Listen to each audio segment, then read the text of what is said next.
Thank you so much for that introduction, and thank you to the American Muslim Conference for organizing this informative, provocative, and I think hopeful and inspiring day. This is the second edition, I know, of the conference, and I hope I can say on behalf of all the sponsors that it has been an unqualified success.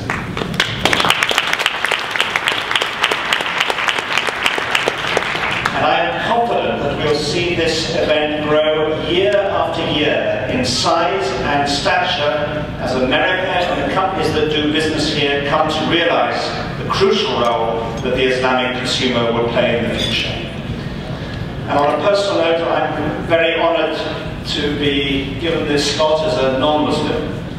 I'm conscious that I'm presenting the views of an outsider, and I therefore do present them with all humility. Let's just, as we close the day, take a moment to consider the broader context. Because it's the broader context which every journalist asked me about during the lunch hour when I was doing interviews. The United States is in the midst of an uneasy period of relations with the Islamic world. Mistrust and misunderstanding flows back and forth at the national level, at the individual level, and there is an emergence of some hardcore radicalism on the far edge of the political spectrum in American politics. And it recalls, I think, for some of us, and for me as a historian, some of the dark days of the post-war period, as Sean Willis has recently argued in an article in the New Yorker. And fears for security are being translated into fear of Islam as a whole. The United States battle against some violent organizations seems as if it could turn into a proxy war against Islam as a whole. It could, but actually, I don't think it will. And I give you that answer rather particularly perhaps as a European for two reasons. First of all, because what you have in the United States is certainly what you don't, certainly not what you have in the Netherlands, where a political party has been elected into a powerful position purely on Islamophobia. What you have in the United States aren't riots in the streets between police and Islamic people. So there's something very different here.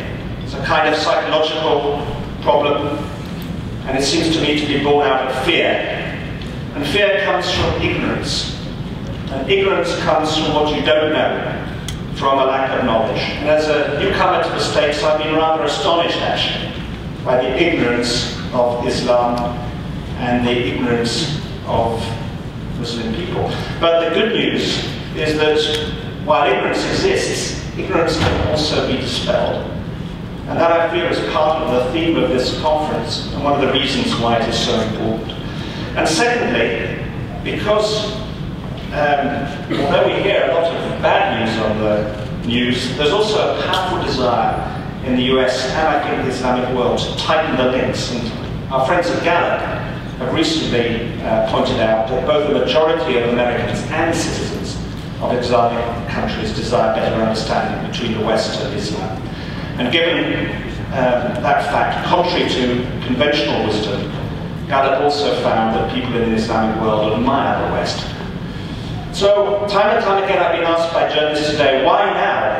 And why is your company involved in this? Isn't it dangerous? Isn't it risky? And actually, I have a very simple argument for that, which is that every multinational corporation I know has got a diversity policy. Every multinational company I know publicly states its commitment to inclusion.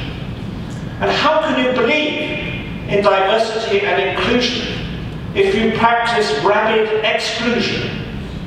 If you treat in a pejorative way a community that has absolutely the right to be regarded as central and included in society. So to me, it's absolutely not an option. It's not an option.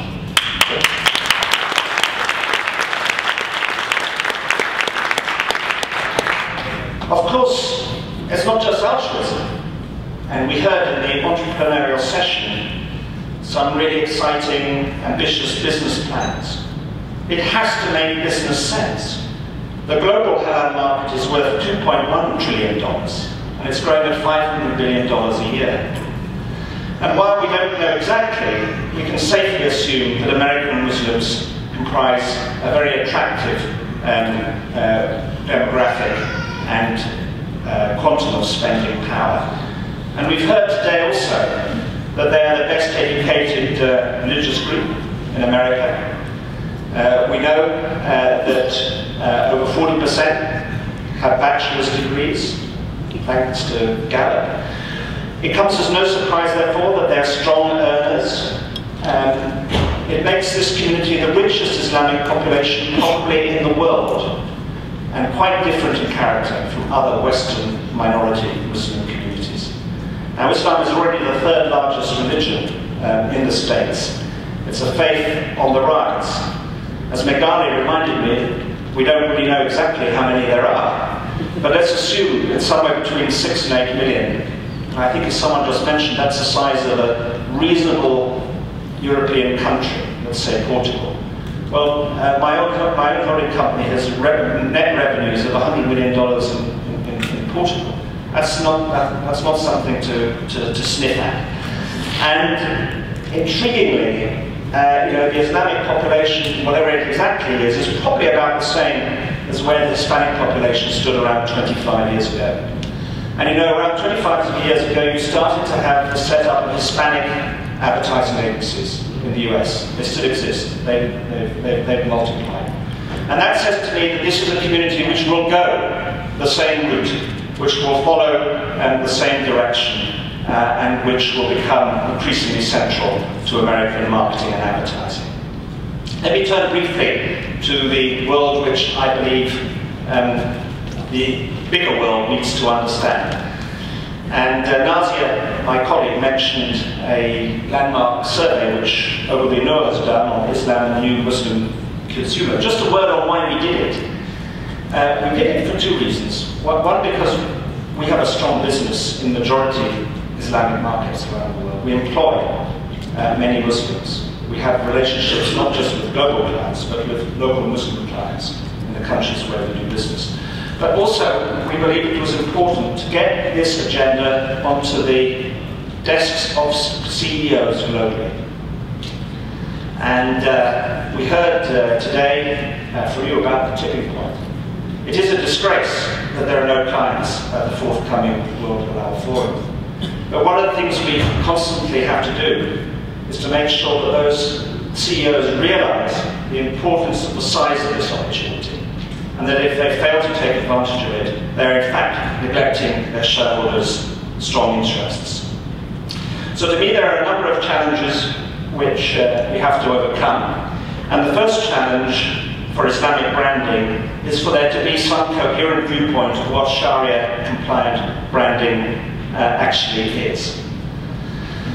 There is no one-size-fits-all definition, but it is worth reminding ourselves of what the values are, and we heard them today. The adjectives. These are the adjectives we've got to sing out. Honesty, respect, consideration, kindness, peacefulness, purity, patience, discipline, authenticity, transparency, trustworthiness, humility, modesty, community, above all sincerity, and sincerity of intent. Now, all those adjectives sound very, very familiar to us, because they're the adjectives that have come to the fore in the age of transparency which is being driven by the internet. They are the adjectives which are referred to when marketing gurus talk about the need for authenticity. So these are the values that any smart brand would want to espouse. And for a brand that aims to appeal to Islamic consumers, alignment with those values is not just the first principle, but actually not something which is too difficult. But it is something, I believe, that has to be put in the context of being mainstream and not being a minority. So this is part of the communication problem, this confusion of Sharia values and then a very narrow association in the West with Sharia law. Islamic branding can help solve that problem by incorporating Sharia values in brands, the creative properties that go along with brands, and the ideas that communicate brands, and by doing it in an engaging way and not in a legalistic or formulaic way. So the starting point, I think, for understanding the Islamic consumer must be an understanding of the role that compliance plays in people's lives as a set of practices which are lived in concert with religion. And the second challenge for us is to understand that the Muslim community is, like any other, not homogeneous. And I really believe this is not understood by those who are the detractors and opponents of the Muslim world. And I also believe that if it is understood, then it will dramatically increase empathy. So part of the othering which stigmatizes this community today is based, I think, on the belief that it's just some kind of homogeneous green block. And actually that's not surprising when so little market research and classic segmentation work has been done into the behavior of this community. And part of the benefit, I think, of the sort of research that we heard today from a number of sources is that we can see the community in a much more intelligent way. And certainly, it's possible to divide two different macro groups based on generational factors and on the role of faith. One group rather more traditionalist, collectivists, more with a sense of belonging, more strongly aligned with Sharia values of tolerance and compassion, quietly proud. But the second group is what we call the Muslim futurists. And I think that's the group which us in this room today, we in this room today, should be thinking about. And as we heard the presentations just a few minutes ago, I think that was the target audience of the majority of those businesses. And these are not just another manifestation of Gen Y or millennials. They are steadfast followers, according to our research, of Islam.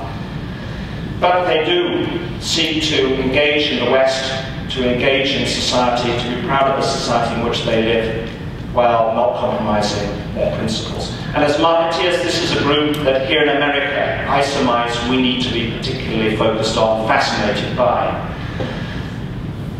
Can you imagine, though, any other community in America that has to endure ignorance and sometimes bigotry from high-profile media commentators, only to see those people rewarded with multi-million jobs? It's a challenge. And the third challenge is to convey normality. I believe this can partly be done by analogy. For instance, there's the analogy in the States of the kosher market.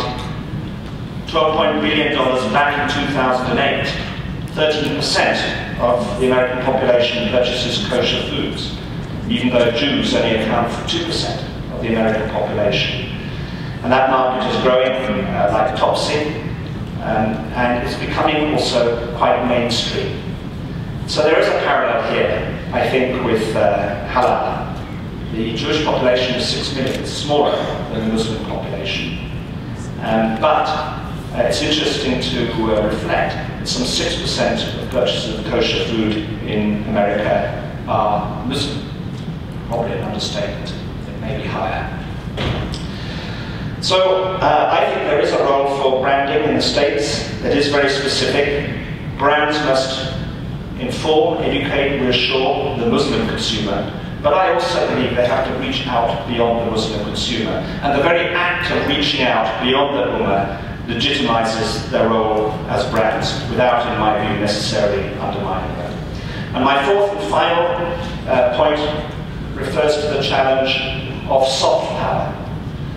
I think the context for all the discussions today is a lack of soft power of Islam in the United States. And therefore the hard power of Islam is diminished. And it's extraordinary, isn't it, that all the charitableness of Islam is really given no credit, or not enough credit. The reason is the lack of soft power. And actually, at the end of the day, it's all about cultural things. If you consider countries, for instance, Japan, during its economic rise, also suffered from a lack of soft power and spent a lot of effort trying to remedy that. You had a phenomenon which is called Japanese national cool, which meant promotion of Japan as a cultural entity, as a center of design, of advanced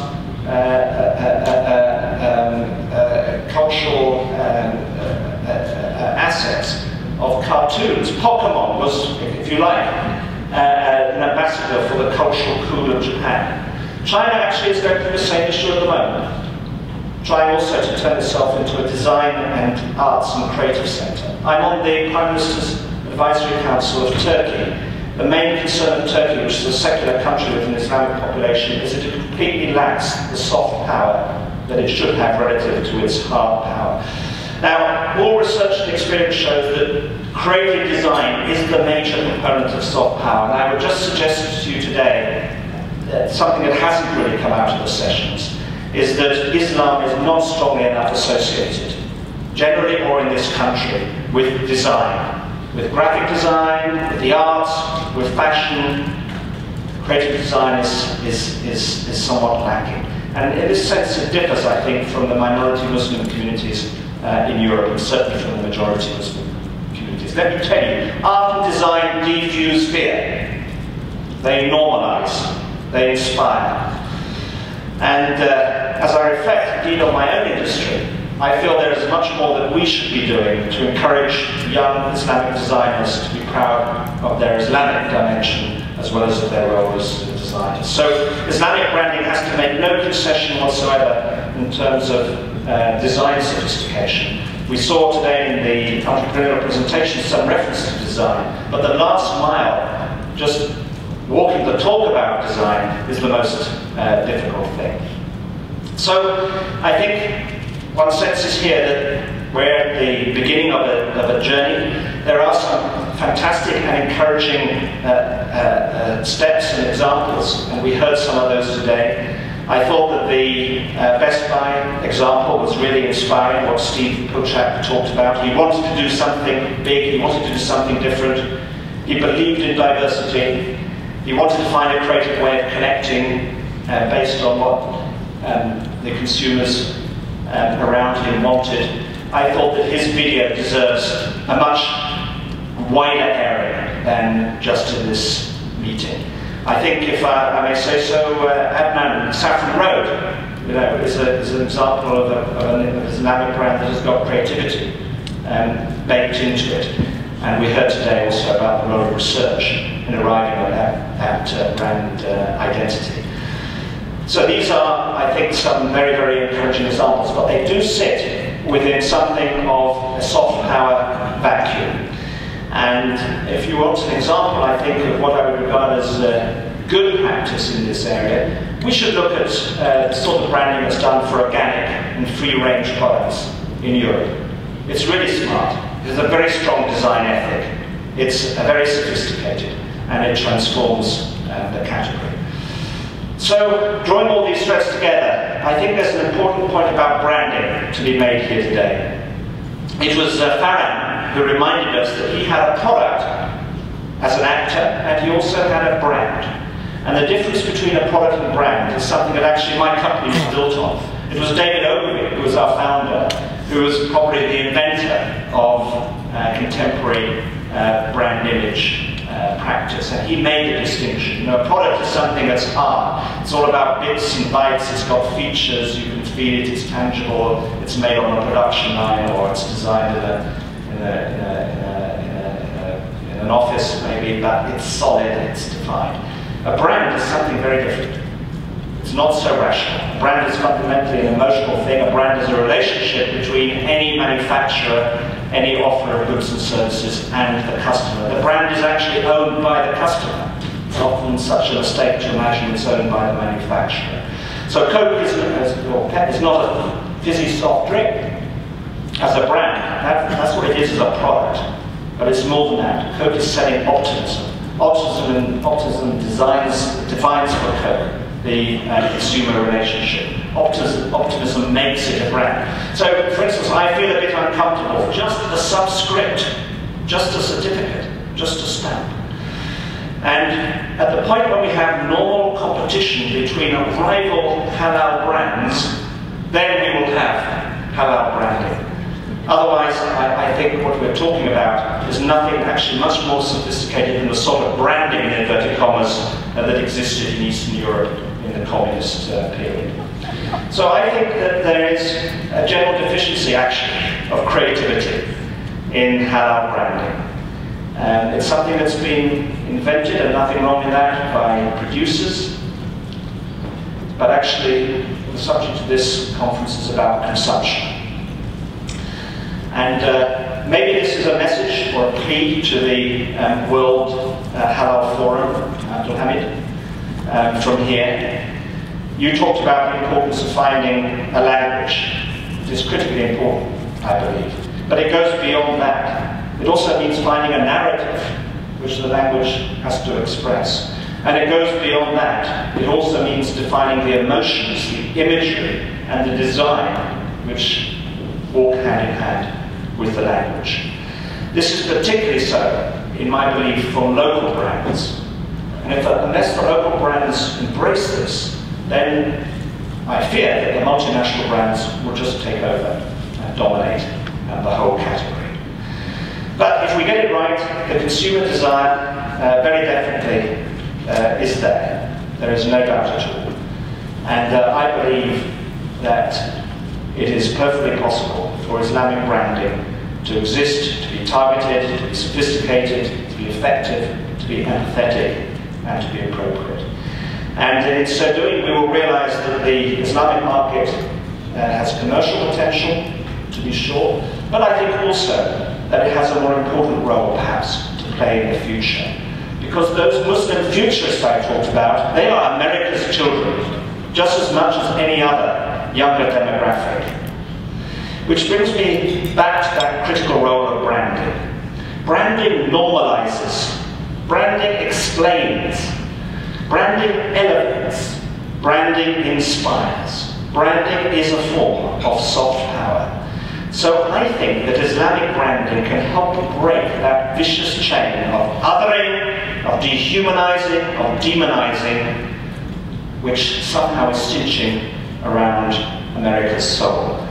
Islamic branding can de-other, it can rehumanize, it can give respect, and it should in time begin to show that the flow of ideas and creative capital in the world is not one way, and that Islam is not a target, but a resource, one of the well springs of our collective future, so that we can say from our hearts, all American, all Islamic, in one phrase, with a sense that it does signal a bright future.